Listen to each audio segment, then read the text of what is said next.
ফলে election commission যদি সবার আস্থা অর্জন করতে না পারে তাহলে তো আমরা কিভাবে ইলেকশন কমিশন থেকে আশা করবো? তবে আমরা আশা করতে চাই যে ইলেকশন কমিশন সুষ্ঠু নির্বাচন দিবে। যে একটা ছাত্র সংগঠন সে গুন্ডা বাহিনীর মতো ইলেকশন কমিশনের সামনে যা বসে রয়েছে, তাদের সিনিয়র নেতৃবৃন্দ গিয়ে রায়ের আগে যে তাদের সাথে মিটিং করে তাদের পক্ষে রায় নিয়ে আসতেছে, তাহলে এটা কি বার্তা দিতেছে? ইলেকশন কমিশন যদি মনে করে বাংলাদেশে একটাই দল আছে, তাহলে কিন্তু ইলেকশন কমিশন খুব ভুল ভাবতেছে। যে গণভোটে জাতীয় নাগরিক পার্টি কিন্তু সবচেয়ে বেশি ইফোর্ট দিয়ে হ্যার পক্ষে প্রচারণা করতেছে।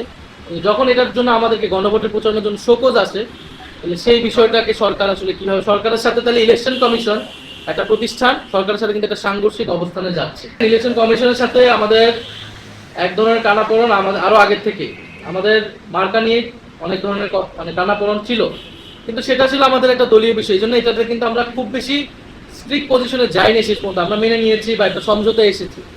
কিন্তু এখন যেটা ইলেকশন, এটা বাংলাদেশের ভবিষ্যতের প্রশ্ন, গণতন্ত্রের প্রশ্ন এবং জনগণের জীবন, বাংলাদেশের আগামীর ভবিষ্যৎ সবকিছু নির্ভর করতেছে ইলেকশনের উপর। এবং অনেকগুলো রাজনৈতিক দলের সাথে এটা সংশ্লিষ্ট, এটা তো শুধু আমাদের একক কথা না।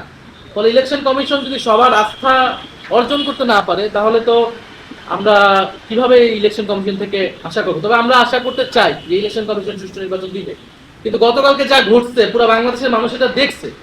যে একটা ছাত্র সংগঠন সে গুন্ডা বাহিনীর মতো ইলেকশন কমিশনের সামনে যা বসে রয়েছে, তাদের সিনিয়র নেতৃবৃন্দ গিয়ে রায়ের আগে যে তাদের সাথে মিটিং করে তাদের পক্ষে রায় নিয়ে আসতেছে, তাহলে এটা কি বার্তা দিতেছে?